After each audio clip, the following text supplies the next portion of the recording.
Welcome to Podnutz, episode number 56. Doing a little bit of a change of format here. We're having a roundtable discussion. It's about computer repair, because that's what this show is about.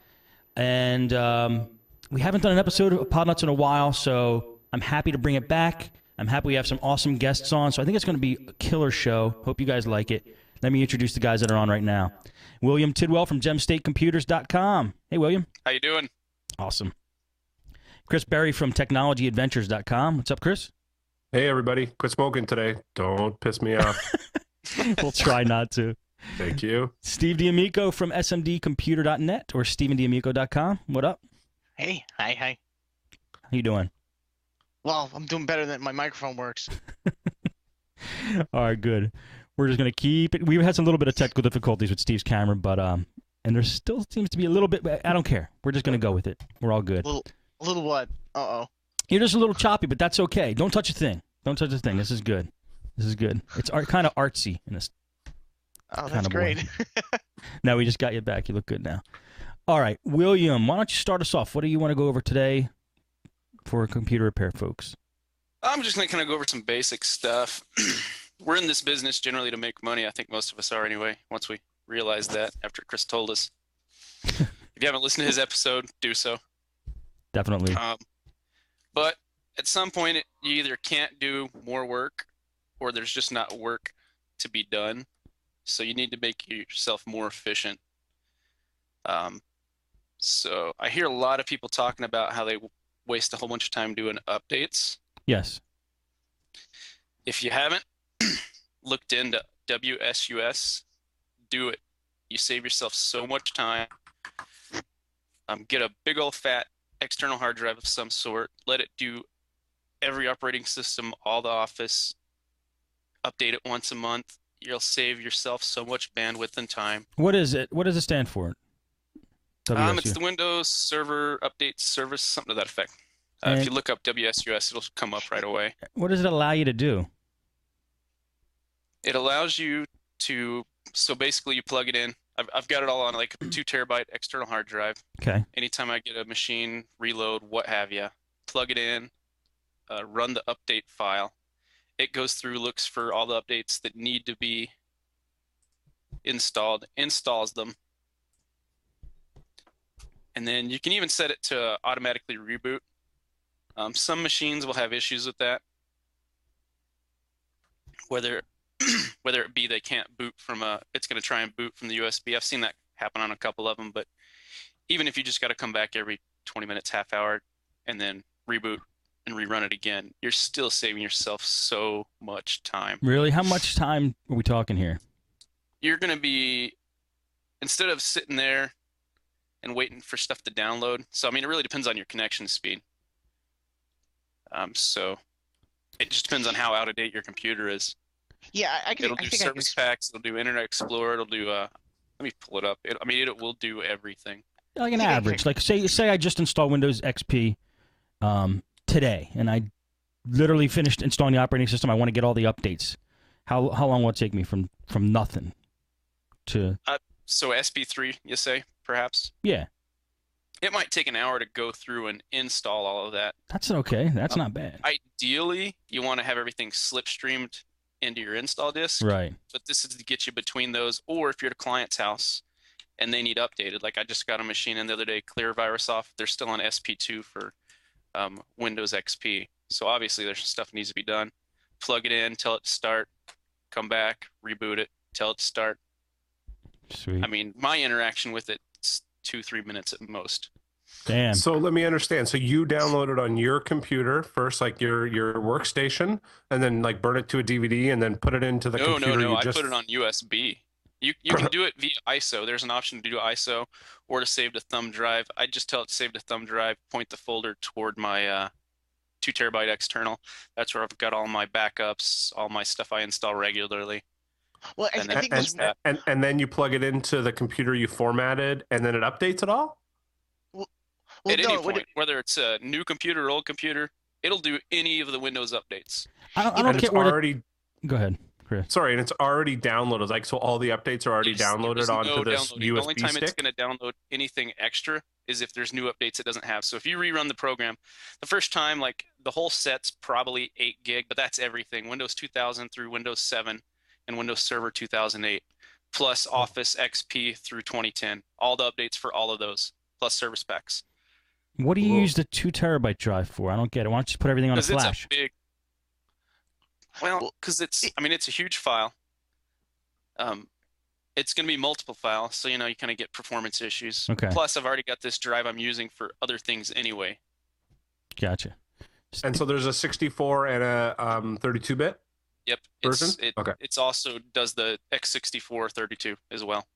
So you have to download each one individually. So you could go and buy like 2 like SD cards that are like 16 gigs each and download one for x86 and one for x64. It and then knows which it is. You just tell it run the updates. It sorts all that out on its own. Wow, that's pretty cool. I'm surprised I haven't heard more about it. I know people mention it here and there, but I keep hearing people saying, "Oh man, it took me forever to download these," or I ran through my Verizon, like Mufflestick did. Yeah. I know Lalo included it in his videos. Steve D, what were you going to say? Well, what it specifically does, I think it's not maybe not be completely clear to anybody that's new to it. What it does is it's a single utility, and you download it, and then what the utility does is you can check off the updates that you want it to download and save for you, so you can save it to a USB. So what you do is you say, if you click XP 32-bit, then what it'll do is, or just XP, whatever it is, or whatever operating system you choose, you check them off, and then what it does is it downloads every update for those operating systems. It download Service Pack 2, Service Pack 3. I mean, it downloads everything. And then when you load the utility with all the updates that it downloaded, which could be like 8 gigs, you connect that up to a system, and then you choose to update the system instead of downloading everything internet. What it does is it uses what has been downloaded with this utility, and then it goes through and then everything is installed right through the USB. So there's no Sweet. downloading and then uploading. So downloading and then installing. It's just straight installing. Damn. That's There's an awesome a screenshot in the chat. I got to do That's that. probably an outdated version. And I waste so much time with that. I can tell you this from my experiences using it. It seems to have cut the time easily in half, because more than half, because what happens is I think for me, typically, even though I have a really fast connection in my office, it takes longer to download each update than it does to do the installation of that update. That's not better. Cut it by half, at least. If I was going to use the tool, I would expect that everything already downloaded, it would be much better than half the time. But hey, any time saved is good. And then, so on the same external hard drive that I've got that on, I also keep a pretty up-to-date set of driver packs, but it's not them packed, it's them as they've been extracted. So I have all of them in one folder where they're extracted to. So if I ever run into any devices that can't find a driver, I've already got that plugged into the machine because I was using WSUS. It says, "Hey, where's the driver?" You point it to the driver packs folder. Is that on your 2 terabyte drive? Yep, same thing. And then I've also got all my normal applications. I go through and update those periodically. So instead of using something like 9i, where we're techs, if we're not paying for it, we probably shouldn't be using it like that. So you've got them all in a folder there, and you can use something like Keratin to do them updates, or just do it manually. But just little things like this that can save you time makes you money. Oh, big time. It makes you more efficient. You're not going to get burnout as quick. I mean, it's the difference between testing a couple sticks of RAM in a laptop because you think they're bad right away, instead of just swapping them out with a known good stick. Yeah. And while you swap the good stick in, you have an extra laptop laying around that you can test them in that one while you see if it's the RAM or is it the slot you're plugging into. I mean, simple things like that. You're just talking about becoming more efficient. Absolutely. Totally. You mentioned a couple things. I have to bring it up because you just hit like so many things that are included in Lalo's videos. Because he's like the model of efficiency, the way he works. And that's the way he designed all the videos, and that's the kind of information he's trying to give out. You can check out. I would definitely recommend. I'm not just putting a commercial in here because I'm doing it because William's bringing up a lot of stuff. BetterPCTech.com. You'll see all the stuff, and if you have any questions on how to implement it, just check out a lot of those videos, and it shows you everything you need to know. They're great. I started watching them. I got them, started watching them. I fell asleep, but I was up way too late. Yeah. But what I did watch was excellent. Good. All right, Chris, you want to go over some stuff? Sure. What do you want to talk about? Okay, so I've started something. So I hear Podnutz Pro and Mike on the Mike Tech Show talking about like managed services or something like billing a client for work you haven't done yet already every 3 months or 6 months or whatever it happens to be, to keep their systems up to date and just, make sure everything's going well. So I thought, well, maybe residential people might want this as well. And it's something I just started doing about a month ago. And I got to tell you, every customer I've talked to, it hasn't bought in it, but pretty much every one of them has wanted to. And I would say, 9 out of 10 have bought in it. So what I've done is managed services. What it is, this is just how I've put it together, and obviously people can do it any way they want, is it's $149 a year. And what that includes is 3 times per year, I remote into their computer, do all their Windows updatings for them. So Java, Flash, and the Windows updates. I do a malware scan with my malware scanners, which we all know what those are, malware bytes and maybe super anti spyware at most. And then also just make sure that their antivirus is up to date and that the system's running somewhat cleanly. If I have to do some small little adjustments here and there, I figure it's going to take me about half an hour every 4 months or so. And I charge $149, but there's one stipulation to that, is that every year they have to buy their antivirus through me. So if I sell them the $149 for the managed services, which include what I just told them, they also have to buy whatever antivirus I happen to be selling them that day, which most of the time is Kaspersky Antivirus or Kaspersky Internet Security. There's many reasons why I'm doing this. Number one is I want a yearly source of revenue that I can count on. So every year I want to make sure that I'm getting $149 from these people, plus the Kaspersky Internet Security and or antivirus renewal. So what was happening, I was finding before, I was selling people antivirus and they were just automatically renewing with the antivirus company when the year came up. And I wasn't getting anything from that. Right. So now, because I'm going to be in contact with them for every 4 months, I can resell them the Kaspersky Internet Security and or Kaspersky antivirus on the final 4-month term. I can resell it to them then, make that money then, as well as those people are in contact with me every 4 months. They're remembering me. They're not moving on to the next tech.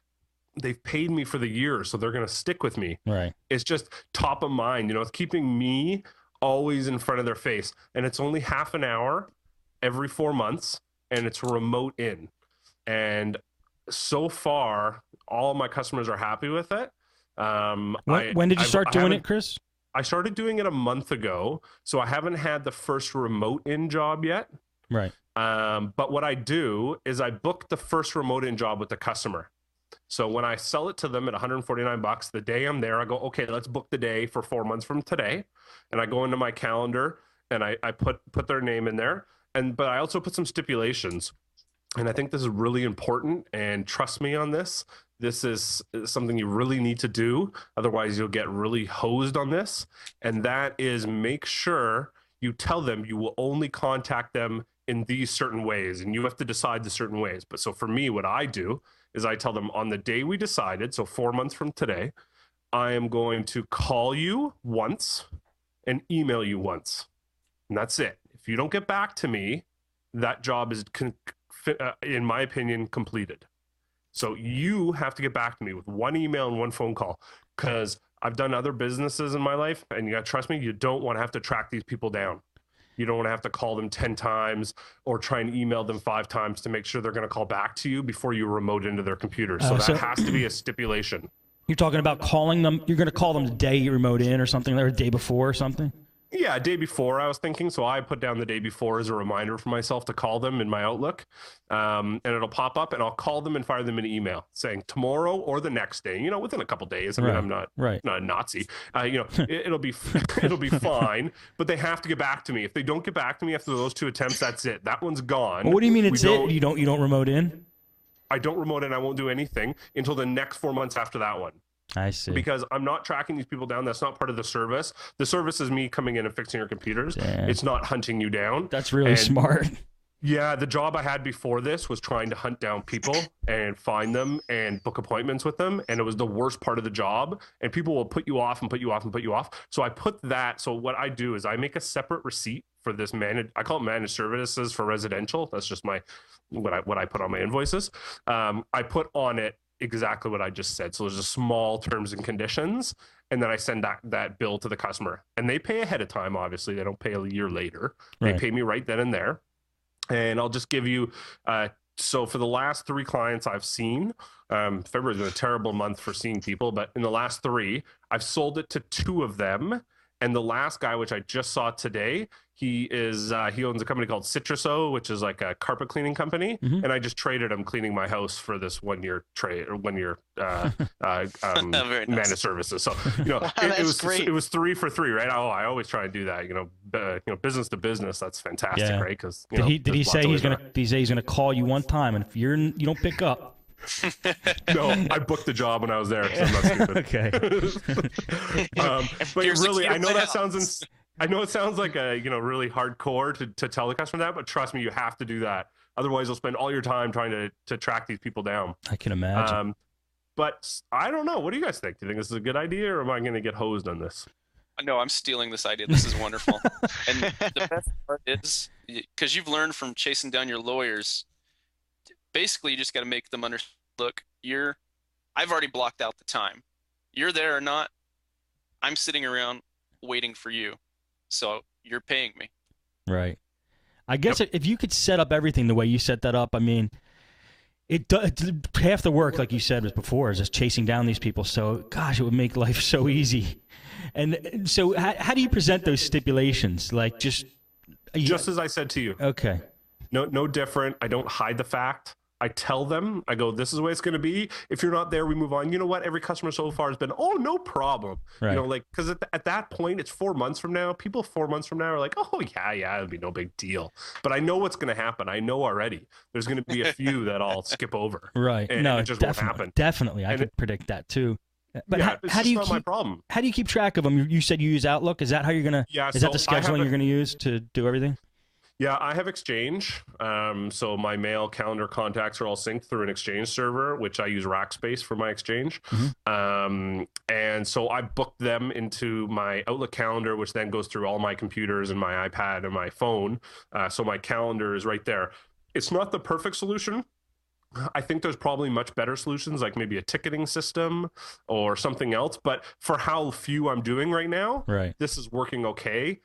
If I'm selling this and it's going to be like, 2 a day, well, first of all, I'm going to hire somebody to do the remote in. I won't be doing it because that's the goal here. The goal is that after a year from today, there should be 1 job a day that I'm remoting in for half an hour. And then a year from that day, it should be 2 and so on and so forth until it's enough to hire somebody. And that's their full-time job. And I'm just billing that out every year to these customers because it's going to be renewal every year.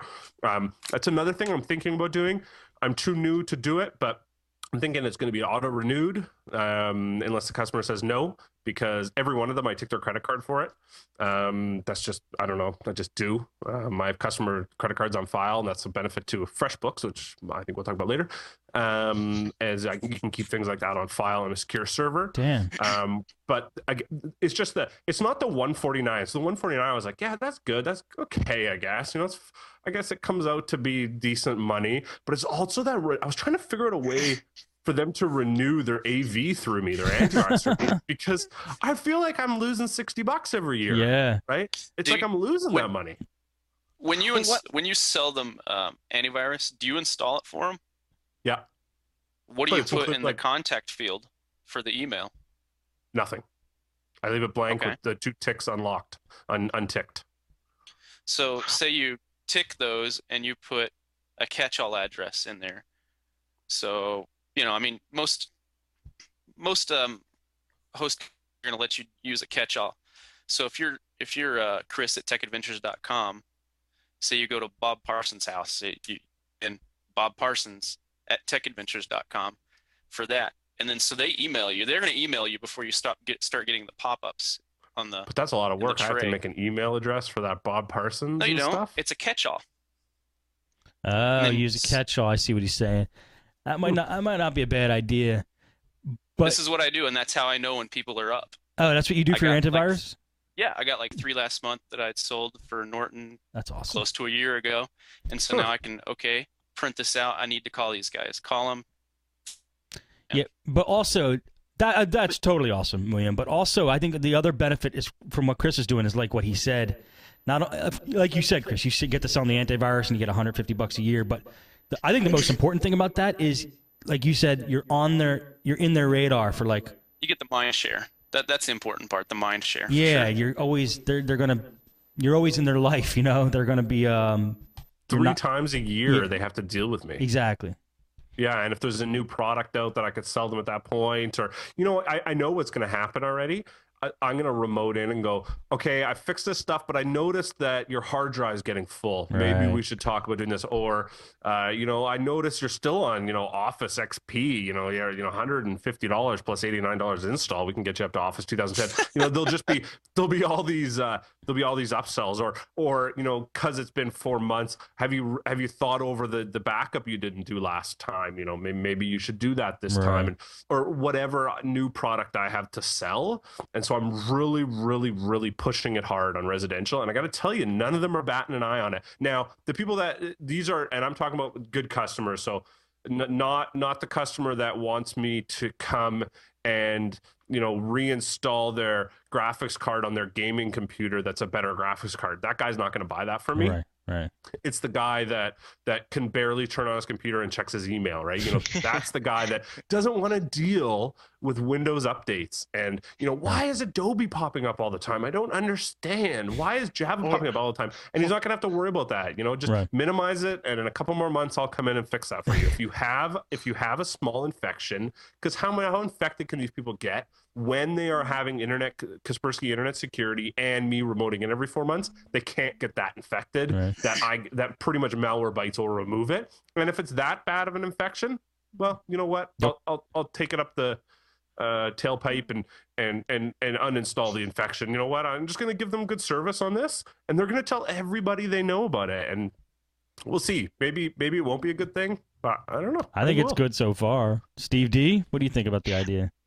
I really like the idea, especially if you educate them and on why it's such a good service. Like for instance, explaining why Windows updates are so important. Like explaining, of course, the problem of security vulnerabilities, Flash vulnerabilities, Java vulnerabilities, all those kind of updates that most clients, they just minimize each time the computer boots. Yeah, but I wouldn't even bring that. I mean, it's getting too technical for them. You might confuse them if you start bringing up all that stuff, like too much. No, I mean, just instead of saying, well, I'm going to go in there and do your updates. That doesn't mean anything to them. They don't care. Right, yeah. If you explain that I'm going to update your computer from security vulnerabilities, and your computer's going to be up to date on these days, and I'm going to make sure it is. I'm going to make sure your backup's working. I'm going to make sure your data is secure and your computer is secure and you are secure. That's fantastic. I mean, that would give a lot of people peace of mind. Yes. I mean, it's You almost just like tell them it's an oil change for your computer. It's more than that, though. I think it's more than just an oil change. It's more than just keeping your engine from exploding.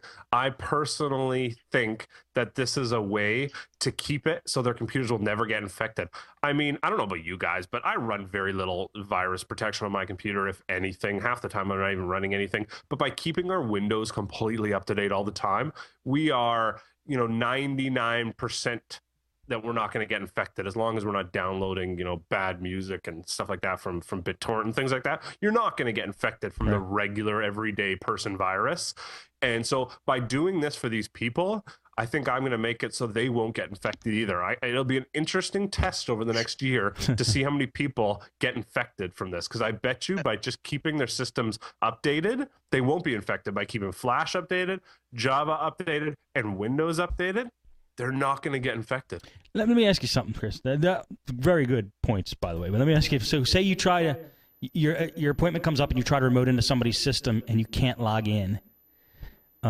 If you have to go out there, is that like part of the... No, there's no out there. No, I don't drive out there. That's not part of the What service. if you can't log in? So for me, I've already set up the log me in. But if I couldn't log in, then yes, I would drive out there, yes. But I mean, is that included in the maintenance price, or is it... Yeah. If it came to that, yeah, I would. Wow. Because you know what? Yeah. I mean, first of all, I probably wouldn't have come up with the idea, but like just saying what I would do if I did come up with your idea. I don't know, man. I think I would say to them, like, look, if your internet connection's down and I can't log into your computer and I have to come out, then that's going to be extra. What do you think about saying something like that? Yeah, I would do that, but I would do it at a reduced rate. Yeah.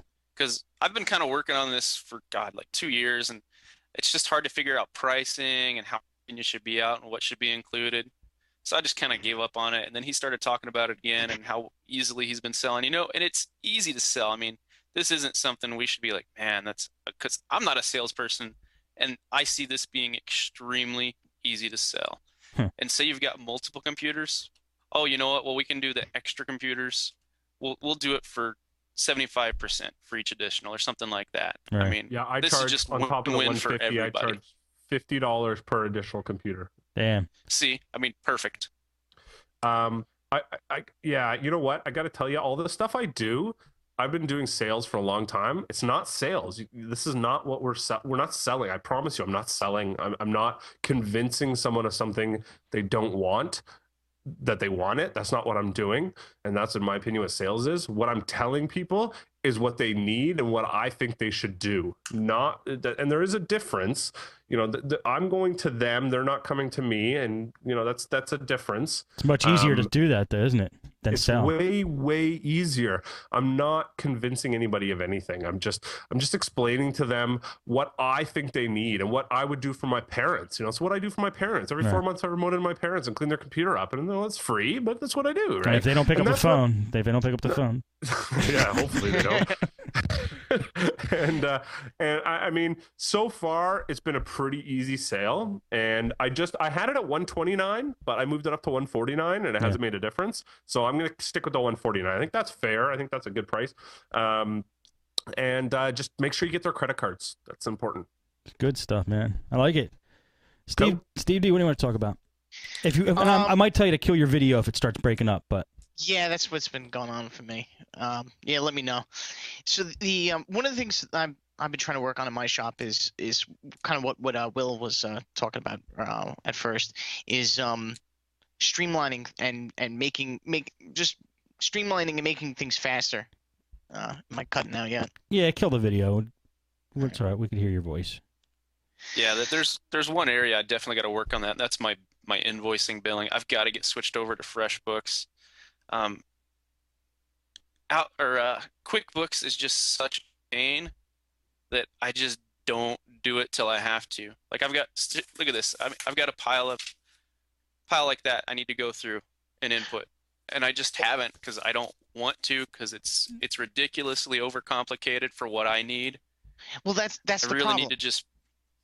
Yeah, that's what you need to. What you really need to get is a bookkeeper. You can't look, and for anybody that's considering or maybe even using and having trouble with QuickBooks, it's really, really simple. Hire a bookkeeper. Done.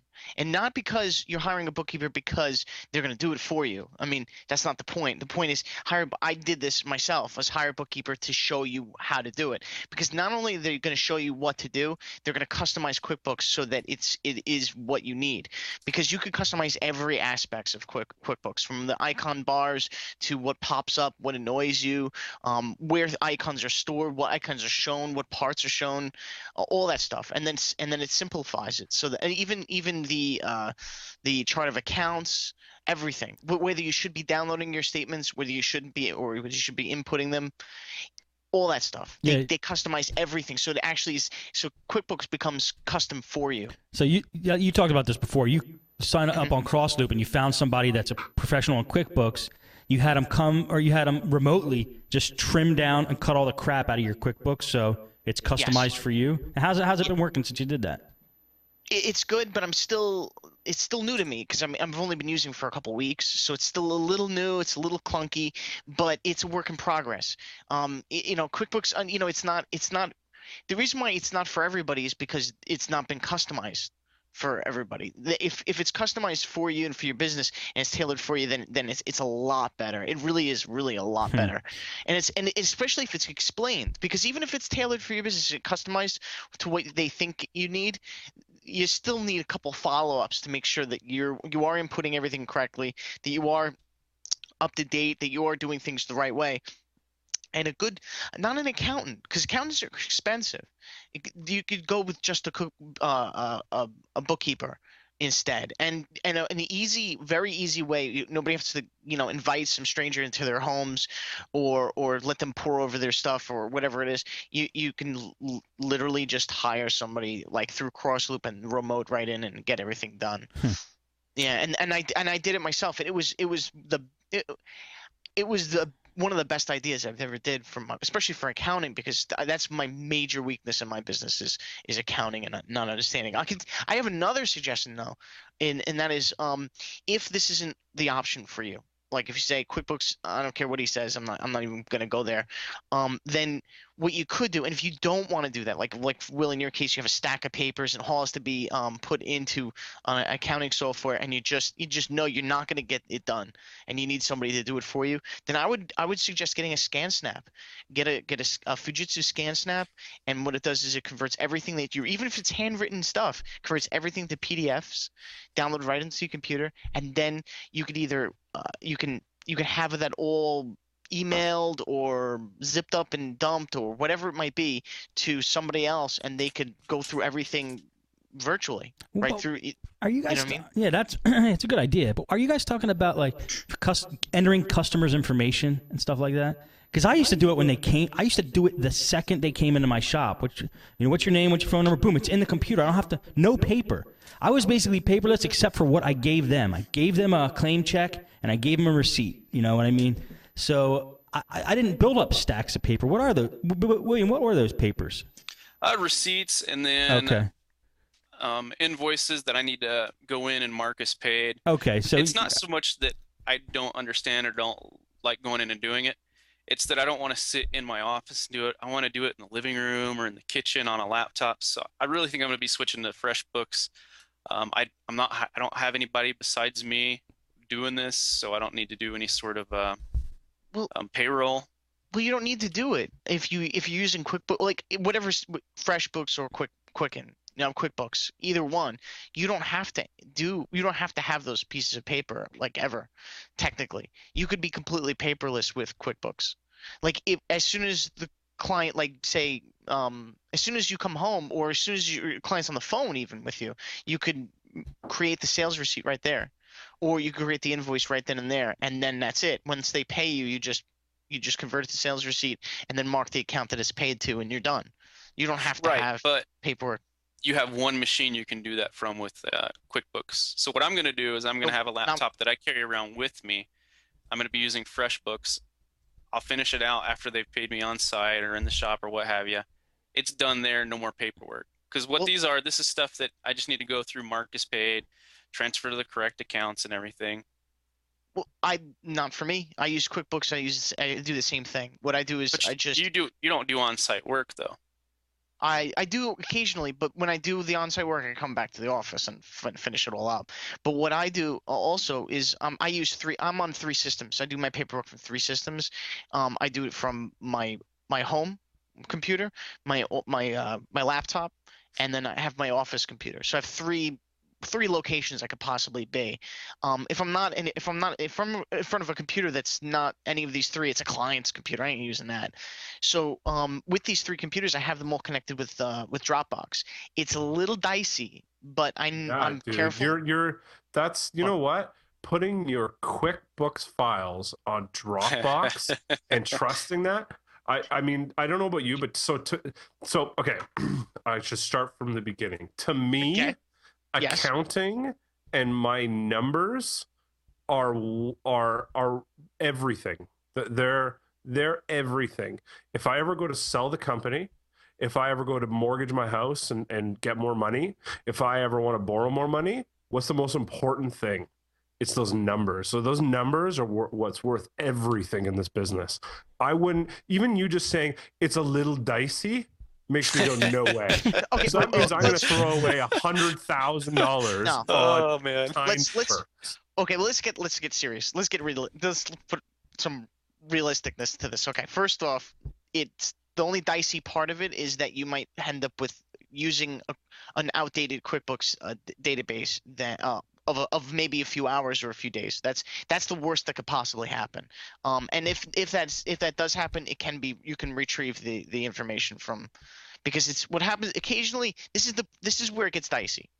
If you don't know if you're doing what I'm specifically doing, where you're putting your database on a Dropbox like this, if you have one computer on and you're editing it and you haven't closed QuickBooks, and then you leave and open it up on another computer, now you've lost your changes.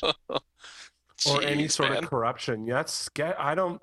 I It's not- understand it's where you're not that coming s- from, Steve, but there's a reason that these companies don't support this kind of thing.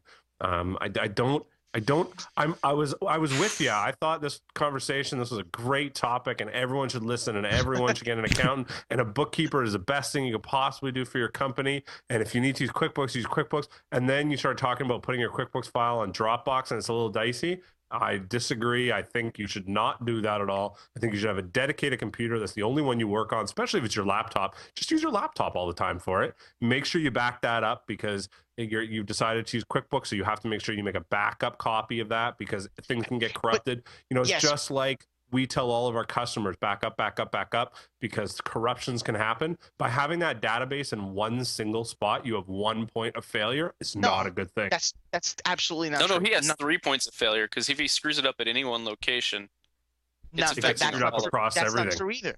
But that's Yeah. not true either. Well, none of that's true. Okay, none of that's true, because Dropbox, you can recover a deleted file. So if for But you whatever can't. reason, So if you look at Dropbox can recover a deleted file, but I'm pretty sure Dropbox can't. So QuickBooks is one big massive file, right? Like a PST file. It's like a QuickBooks file. So it can't go in and get little bits of that QuickBooks file. It's just the whole QuickBooks file. okay, well, first things first. Okay, the only thing you really have to remember is shut it down when you're done with it. That's all you have to remember, is close it down. If you're doing this is the dicey part. If you don't close the QuickBooks program down, then this will not work for you. Because if you don't understand that, then don't do it. But now, and that's really it. And yes, you can still back it up. You could back it up even right back on Dropbox. It's still even possible. And that's probably the better way to do this. If somebody was really considering this, they might want to do what I'm doing, or if they're want to be a little more careful, what they could do is make a back up even right back onto Dropbox, because what happens is people might get the wrong. If you're not using Dropbox, then you might not understand that you're not backing up to the cloud or any of this other stuff where the service can go down. You're backing up to your hard drive, but it's also local as backing well. up. And how many It's local. copies of QuickBooks are you gonna have to pay for doing this? I'm not sure how that whole thing works. Yeah, well, he's never going to be using two at the same time. He's only going to be using one. Technically 3. So Yes. Yeah. I think we should But get back to the actual point of Steve, Yeah, I think which the is a actual bookkeeper. point is you got to find something that works for you that you're gonna do.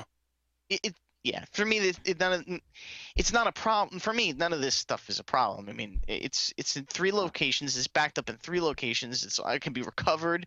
I back it up also. So even though I'm in 3 different locations, that's automatically backing up. So there's no problem when it comes to security. I mean, not even the All right. question. Yeah, to me, We'll see. I mean, my laptop got stolen. Yeah, that could be a problem. I'll be honest. But anyway, I think for a lot of people, QuickBooks is a good idea because it's so well known. Everybody's using it. Just try to find an accountant that's not using QuickBooks. It's not that easy. It's try to find one that doesn't use it or doesn't support it. They're giving up 90% of their clients. Well, business clients. we got Chris using FreshBooks. We got William who said he wants to get off QuickBooks and go to FreshBooks. Let's do QuickBooks versus FreshBooks right now. Okay.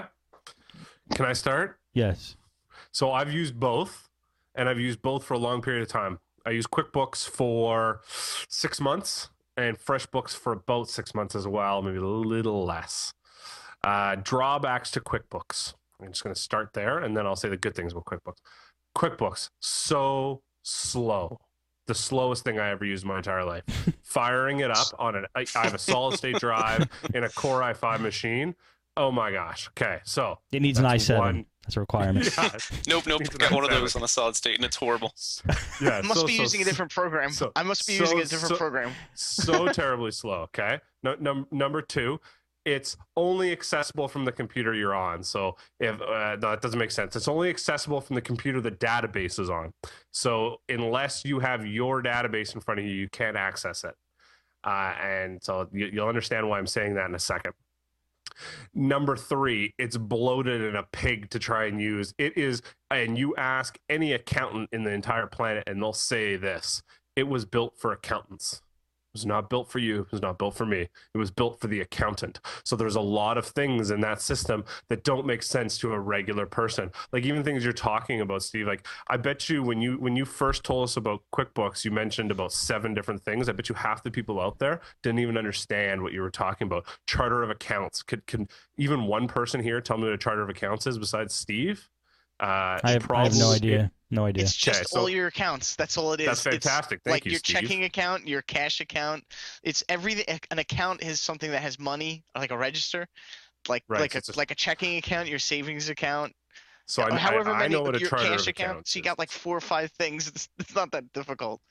Okay, It's pretty so basic. next, every time you have to do an invoice or use the program, and this to me was a problem. I don't know why. Maybe I'm just dense, but if I came to the next day and I opened QuickBooks and I did a whole day's worth of work, I'd look and go, oh, I forgot to change the date.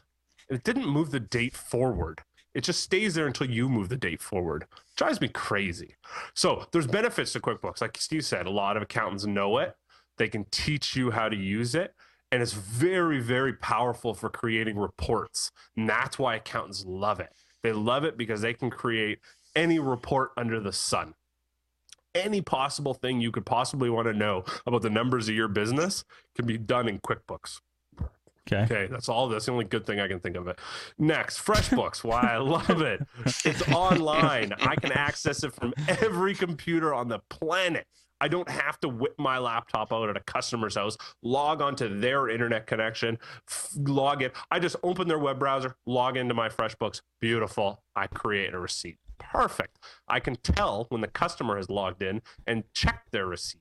You guys heard me talk about that. So if I send them a bill for a business, I can tell the day that they received the bill and looked at it. So I can go, 15 days from that day is when when I'm calling them asking for my money because it's been net 15 on that day.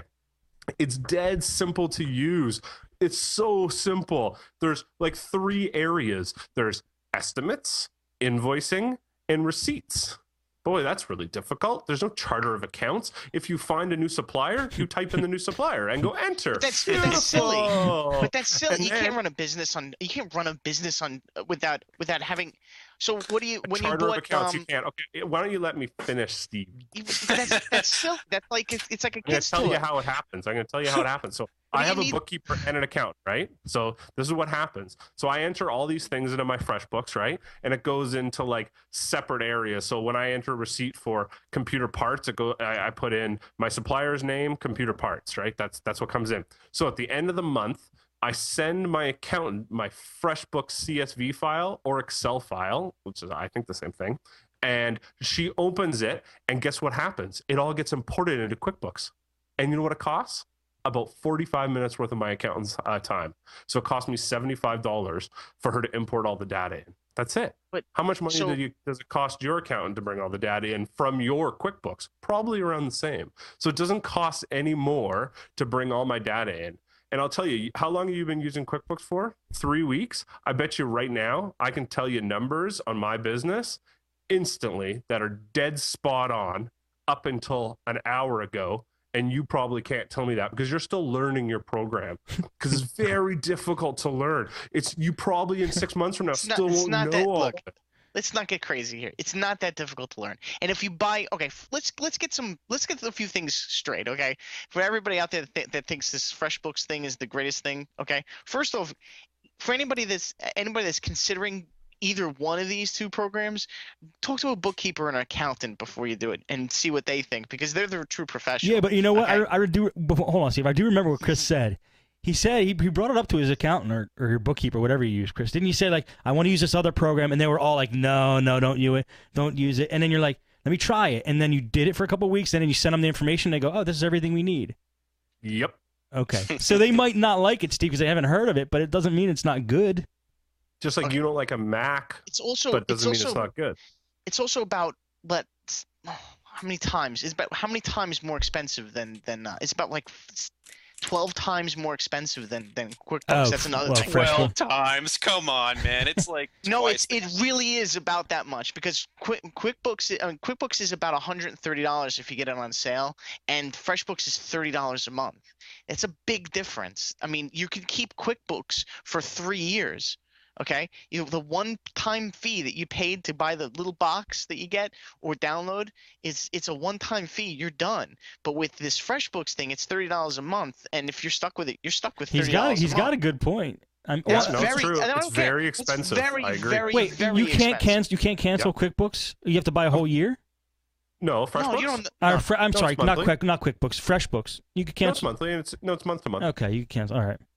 It's month to month, but if you're not going to use it anymore, you're done. That's it. You're done with it, and you have to stop paying it, and you're not going to use it. So if you stop paying for it, you're going to have to start using it.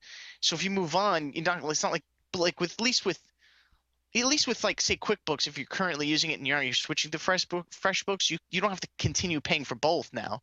You know what I'm saying? You know. You could dump. So I agree. It is cheaper. QuickBooks, there's no doubt about it, is cheaper. But it's a lot less expensive. Okay, so it's 75% less. Agreed. Yeah, I guess so. But I mean, so FreshBooks cost me $300 a year. That's what it cost me. That's nothing though. I mean, really. That's not nothing. That's almost triple the price. That's actually more than triple the price, because you could spend $130 for QuickBooks for 3 years. Yeah, but is it worth it? And that's the question. Is it worth it? I don't know. I think that numbers aren't important. To me, numbers are the second most important thing in my business.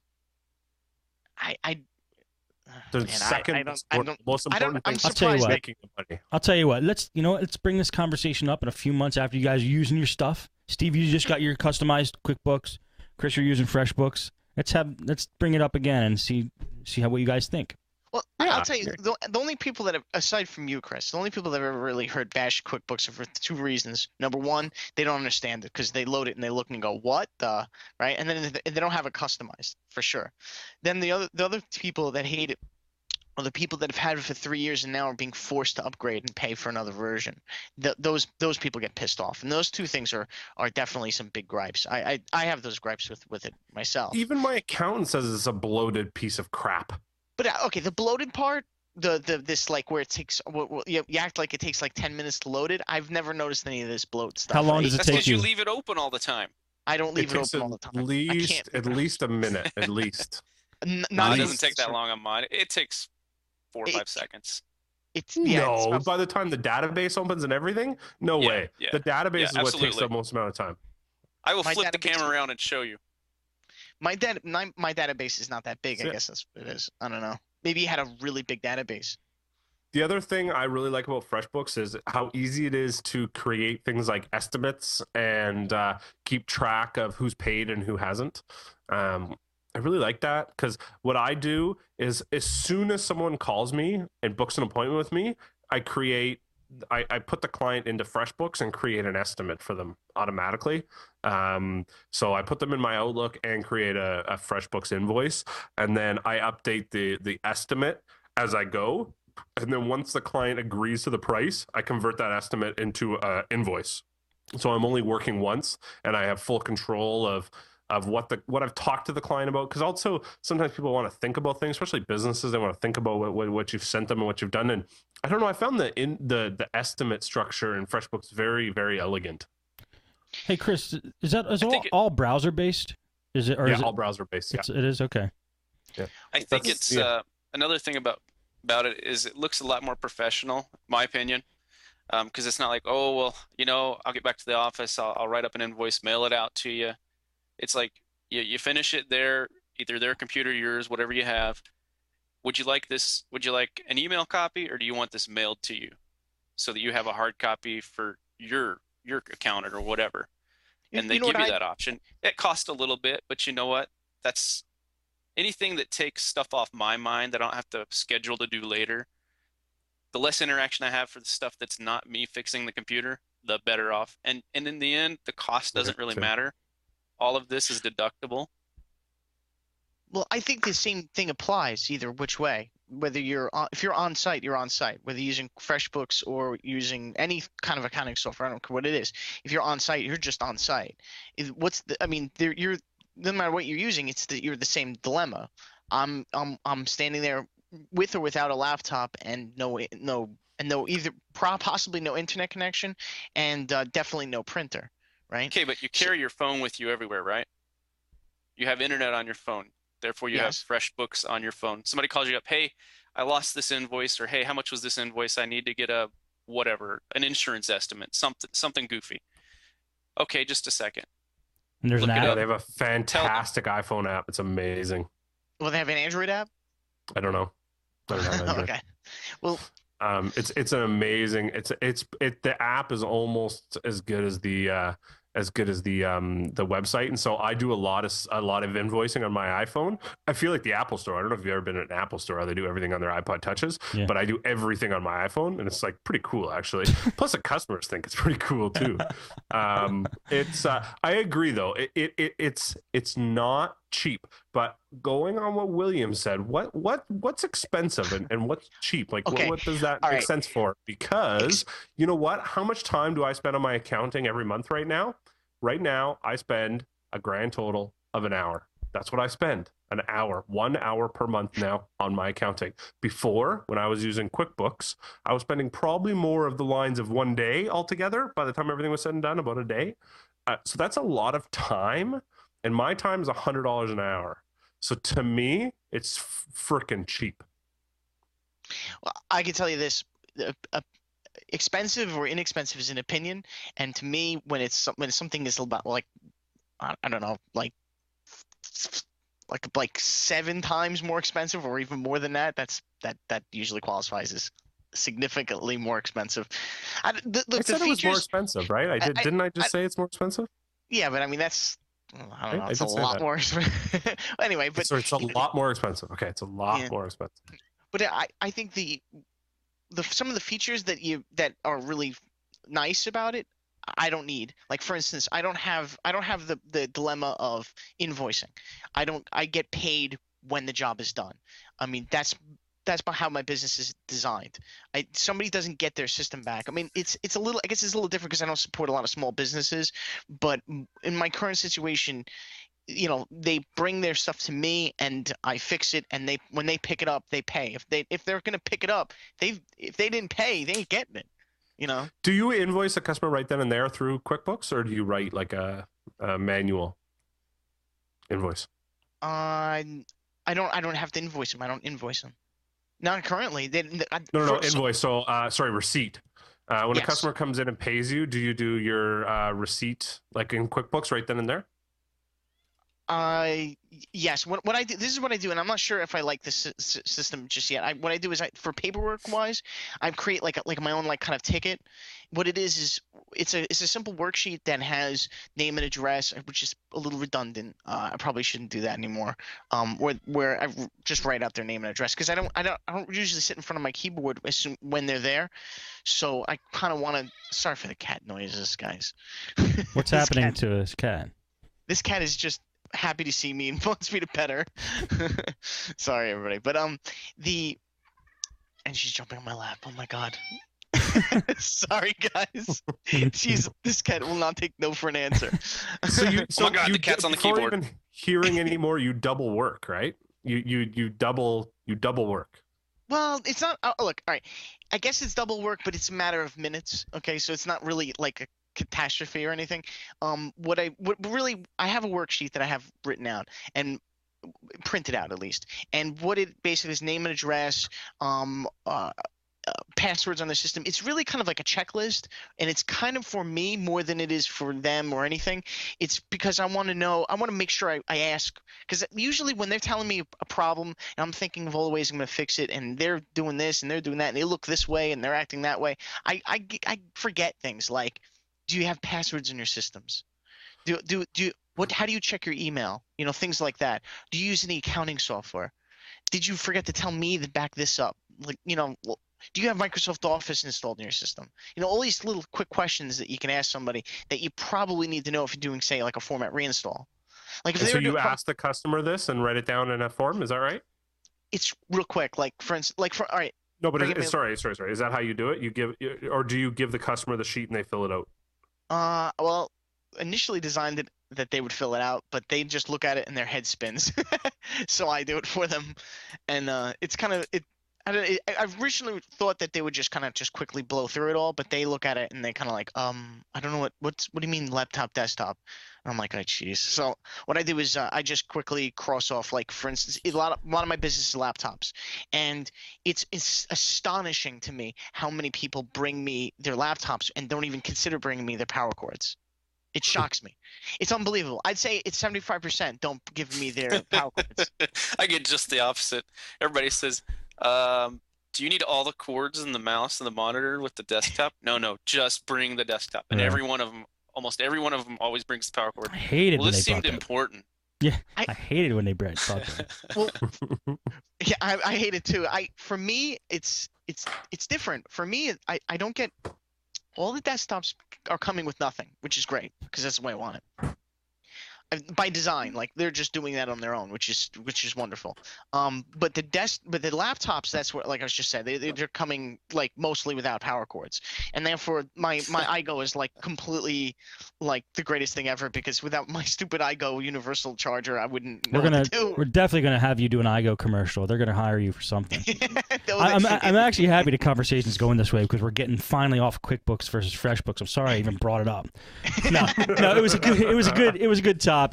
I think we talked I think about it's it. fair to move along. Yeah, We just have to find something that works for you. but no, I Yeah. actually keep going with what you guys are doing, and then let's bring up the topic again in a couple weeks or a couple months or whatever, and just see how it's going, see what's working. Cool. But Absolutely. let's Well, I'm let's a go. huge cheap bastard. Like right now, I'm trying to work on building a new website. I've been on it for like 4 days trying to get what I want done the way I think it should look. At this point, I'm probably just gonna hire somebody and wash my hands of it. So, I mean, at that point, once I've decided I need to hire somebody to do something, I know that I should have done it way earlier. And that's how I'm feeling about QuickBooks right now.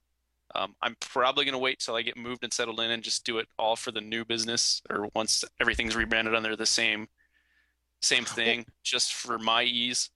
But Well, Will, I will have a do the I conversion. have a suggestion for you. You know, I have this. I have kind of a quick story. I have a friend who's a Is it lawyer. about QuickBooks? No. Okay.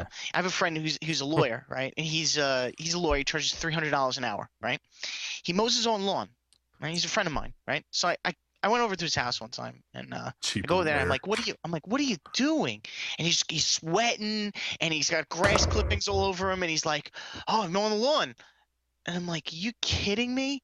And I'm like, how long does it take you to do that? And he goes, about an hour and a half, 2 hours. And I just stood there in like just complete shock. And I go, how much do you charge an hour? And he goes, $300. I go, why are you mowing your lawn to save $30? He's like, $30? I'm like, you're saving $30 by doing that. And he's like, oh. I don't even mow my own lawn. I'd pay somebody to do that. Yeah, so I mean, you know, if you're charging $75 an hour to do on-site computer repair, right, and your time is precious, and you're busy, especially if you're busy, right, hire a bookkeeper to do your bookkeeping for $30 an hour. It's a good idea. All right. You know what I mean? Yeah. Just saying. And especially they're gonna be a lot quicker than their hour is not your hour, man. They're gonna fly through it, you know. That's what they do for a living, you know. All right. Hey, So it sounds that's good. my opinion.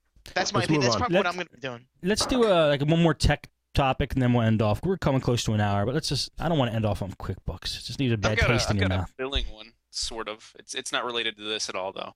I just kind of had a question as far as what you guys do. Go ahead. I do the free quotes like Chris does. So that would include my drive time out, take a look at it, do the work. Or more often people bring it in to me to do the free quotes. I don't get a lot of people that want me to drive out. And, I mean, it's a small town, so no big a deal. But anytime I go on site for a customer that's a current customer, I bill them from the time I leave my house till the time I'm done at their home, place of employment, whatever it is, wherever I'm doing the work. So I'm just wondering what do you guys think as far as what do you do? Like, so if you go to an existing customer, Chris, do you bill them for your drive time? Nope. I'm not on site anymore, so I'm out. Do you think you should? Nope. How long does it take you average to get to somebody's place? Anywhere from the- 5 to 15 minutes. Oh, you were asking him. I'm sorry. Well, kind of both, but The maximum, if it was a rush hour, 40 minutes, 45 minutes. wow. Yeah, that's That's Oh, max. So most of the time it's 20. Okay, I got a good question for you because this is when I was on site, when I was doing strictly on site work, this was a major hassle for me. And it was the ability to figure out how many people you're going to pack into one day. I just could never get people strung up in one day. Like I would try to do 3 people in 3 locations. Anytime I ever attempted to do that, it would completely blow up on my face. An hour-long job was always a 4-hour job, and a 4-hour job was always a half-an-hour job for me. I could never I'll tell you how to figure do it it out. right now. It's easy. Okay. So if you have 3 calls, space them 4 hours apart, but tell the customer a 2-hour window. So customers are very happy with a 2-hour window. They're used to a day's window with all your major, companies that go, oh, we'll be there Friday. Instead of that, you go, I'll be there Friday between 10 and 12. So you book a call at 9 o'clock. You book your next call between 11 and 1. You book your next call between 1 and 3. So pretty much what you're getting is a 4-hour window in between each call that you can show up at that customer's house. Wow, that's So pretty good. So you get 4 hours, you're not late. And what I do is the second I'm done at the call, I call the customer that I'm about to go to and tell them I'm 15 minutes away or 20 minutes away or whatever it is. And people love that. They love that. And if I'm going to be late, I call as well. I'm at the other customer's house. I go, excuse me, I've just got to call my other customer because your job is taking a little longer than I thought. So I'm just going to call them and make sure they know that I'm going to be a little bit late for the call. And if I do happen to run late, I just call them and let them know. That way there, everybody's happy and you can book 3 to 4 jobs a day. Wow, that's pretty good. That's a pretty good idea. I mean, I would call people and tell them I'm gonna be late, but that was a little too often. I was doing that a little too often. Yeah, that 2-hour window is a good one. Yeah, that's pretty good. I tried to, you know what? I never really, for whatever reason, I don't know why, no real good reason at all. I never really did the window thing. That's a great idea because I used to always just say, oh yeah, I'll be there at 3 o'clock, and I figure this job shouldn't take more than 2 hours or something of the sort. And next thing I know, I'm there for the 4th hour banging my head. Right. Hey man, that sounds good. Let's end off on that point. That sounds like a good point to end off on. This is the kind of stuff you're going to get if you listen to the show. We're going to just have discussions, debate, almost like the Great Tech Debate, but completely computer repair related. So why don't we wrap it up, guys? William, where could people find you if they want to contact you for whatever reason? You can find me at Jim State Computers. What's going on with your droid? It's having like a seizure. It's been doing that all day. If it does it once, it does it 4 times. Rapid succession. It's doing the fish. You can find me at Jim State Computers. Soon, Liam Tech, LIMTEK.com. Twitter, Liam Tech, or William_GSC. What's Liam Tech? Is that the name of the town you're moving into or something? No, it's William. Liam. Oh, It's short for- Liam. Gotcha. Neat. and TEK, because plus it's so much shorter. Yeah. So I'm going to save so much typing. It'll fit on a license plate. The model of efficiency. All right, Chris, where can people find you? I would say Twitter, at Tech Adventures. Sounds good. Steve D? SMD Steve on Twitter, and my blog is stevendmiko.com. Awesome. Well, guys, that's going to be it for Podnutz for this week. Thank you all for watching, tuning in, streaming, listening. Not sure when the next show is going to be, but I will definitely keep you guys posted. And if you want to send us an email, you could send a mail to the show at mail@podnutz.com. You could send us a voicemail if you have something you want to say. Call on a regular phone, landline, cell phone, whatever. 707-6-PODNUT is the number. Thanks, guys. We'll see you next time.